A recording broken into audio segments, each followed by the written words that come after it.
Бул убактарда болуп жаткан өлкөбүздөгү зордук зомбулуктун негизги бирден бир себеби бул кыздардын эрте турмушка чыгуусу. Бул видеороликте да турмушка эрте чыккан кыздын оор тагдыры чагылдырылган. Менде дагы баардык азатына таандык бакыт бар деп ойлойм.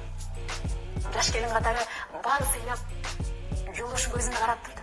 Качан кантип жолдошум мени басын деп адам катары санай калган билбей деле калдым. Алгач сөгүп, анан кечирим сурап, акырында болду бере баштады. Битип ашыгуу бала. Ар күнү чыр чыгарат. Кызыкчылыктарымдын абалымды сурап да койбойт. Бул кордуктарды эч кимге айта албайм. Кимге барам? Битип ашыгдын көгөргөн жерлерин жаап жашырып, элге көрсөтпөйүн деп. Чыдап кел. Болду, токтотуш керек. Мындайга качанга чейин чыдайм? Зомбулукту качанга чейин боегу менен жаап жашырам? Колумга айтып чыгыш керек. Ичимде качанга чейин сактайм? Качанга чейин?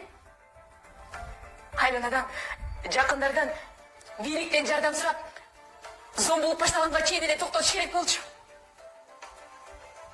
Мени басынып, жүрүшүмө кайдыгер карабагандар бар.